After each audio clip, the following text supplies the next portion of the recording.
On Tuesday, December 1st, 2015, Guthrie City Manager Bruce Johnson brought ordinance number 3277 before the City Council in order to amend the sales tax ordinance and levying and assessing a 3/4% sales tax increase. The ordinance was adopted and resolution number 2015-23 was approved to hold a special election to vote on the 3/4% increase for Tuesday, February 9, 2016. The information in this video was meant to inform and educate on how the 3/4% increase will affect you and your family, as well as the citizens of Guthrie. First and foremost, the vote. February 9th, Tuesday, we'll be having that election, and it's for a 3/4% sales tax, the sales tax for capital improvements and capital improvements only. Currently, we're at 8.25%. The state average and our regional average both came out to be about the same thing at 9%.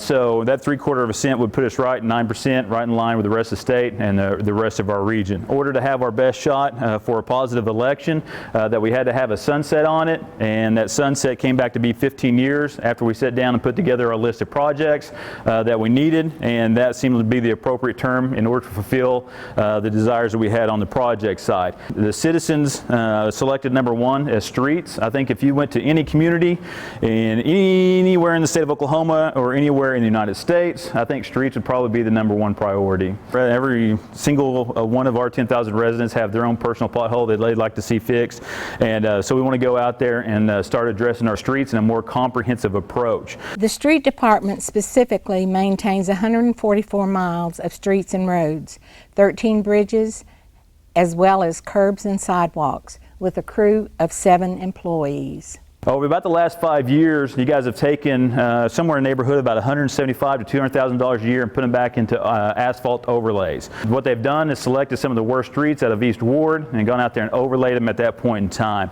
What I'd like to do is get a comprehensive approach to that, is going out there and figuring out of all the streets which ones are the worst ones regardless of ward, and figure out who has the most traffic on them and start fixing them from collectors down to residential. But the biggest thing that I want to do is I want to go out and purchase the proper equipment for us to take the asphalt overlaying programs from external third parties and giving us an opportunity to do that in-house. With the purchase of an asphalt laydown machine and an oil distributor to tack the road, we'd be able to build roads from the base up rather than just have them overlaid with 2 or 3 inches of asphalt. With that in mind, it'll give us a lot more options on how we do our overlays, and it'll also give us a little bit more flexibility of when we do them. Plus, within that capital improvement sales tax money, I want to allocate somewhere in the neighborhood of about $50,000 plus just for the purchase of the asphalt to go out there and do additional streets each and every year on top of what we're already doing. The second item is a wastewater treatment plant. As soon as I came in and took a look at it, I identified 2 major issues that were wrong with your guys' wastewater treatment plant. One is the age of the plant in and of itself. Your second biggest issue is where it's at in its capacity. You guys have about 1 million gallons a day permit from the Department of Environmental Quality. You guys are running about 850,000 gallons a day plus. You guys are essentially at capacity, functional capacity, and any time that you guys have an inflow and infiltration event such as rain, you guys go well over your capacity, and at that point in time, that puts our operators at the wastewater treatment plant in bad shape where they can't actually functionally go out there and treat our wastewater properly. What they've been doing is taking, without getting too technical, some of the sludge and putting them in flow equalization basins where actually they're just to catch the rain and not there to take your solids. Then it costs you guys as citizens somewhere in the neighborhood of about $150,000 to $200,000 every 2 years in order to clean that out. They do that so you guys don't get in trouble with the Department of Environmental Quality and get notice of violations and consent orders. We want to change the process. We want to build a new plant, and anytime that we want to recruit in jobs in, I want to make sure that first and foremost I can tell them honestly that we have the capacity and I have plenty of water to sell them, and I have plenty of room at my wastewater treatment plant to accept whatever they want to give us. It's a big ticket item. It's $10 million. It's very unpopular. You won't get to see it. It's not like streets or parks or anything like that, but it's something that's still necessary as a vital function of what we do as a city. One of the top vote getters in our survey when it comes to youth activities are not only included the sports aspect of it, but after school programs and also additional activities just for our youth in the summertime.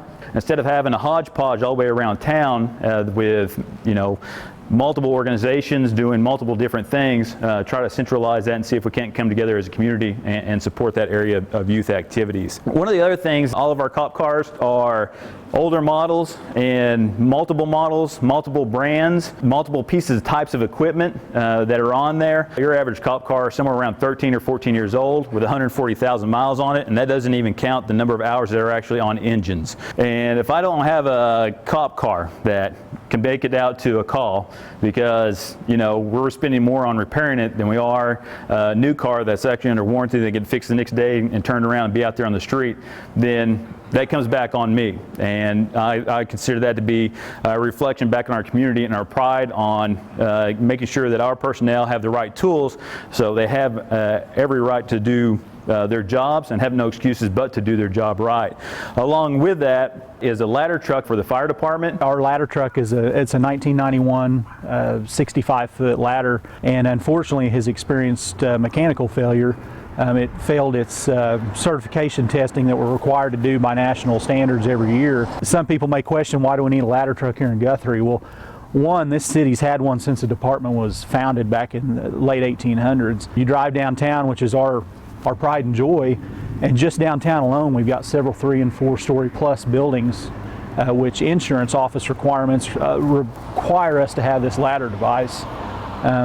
Not just the height downtown, but we've got the hotels, which another one being built as we speak, another one just opened a few weeks ago, and anything 3 stories or greater, our insurance office requirements make us have to have one. There's 2 things that have been the most popular projects I've ever done in a community. One is fencing around a cemetery. Currently our cemetery fencing is in shambles. It doesn't look good. We'd like to go out there and build a new cemetery fence, and I think that's something that every Memorial Day we as a community can take pride in, showing that what we do for those who are not able to speak for themselves anymore. And next is a splash pad. You guys will never see a piece of equipment or a section of a park more utilized than that splash pad. People in this community travel outside of this community to go to the splash pad. And another thing that a splash pad serves is that when I come in and I bring the CEO and the CEO around town and that site selector, and we show them that we have a splash pad, and they go back and they tell their wives about that splash pad, and that wife has a 3-year-old, 4-year, or 5-year-old, just because that's the type of people we want to recruit in, people that are going to invest in the community, be leaders, bring their families in. Those wives are going to dig the splash pad and they're going to say, yes, I don't mind moving there because you guys have the proper infrastructure for my kids to grow up and play on. That's one of the reasons why we even put that on there for consideration. I left additional monies out there for us to utilize as different needs come up for the community, and I'm not going to assume that I know everything that needs to take place 10 years from now, so we're going to be wise in that aspect, and as we go forward as a community, we'll continue our discussions about what you guys want and what you guys want to see in the future. And at the end of the day, we are nothing but our citizens, and that's the great thing about being a representative democracy on a local level, is that we all live together, we all work together, and we all play together. And to me, that's more satisfying than any other type of job in the world.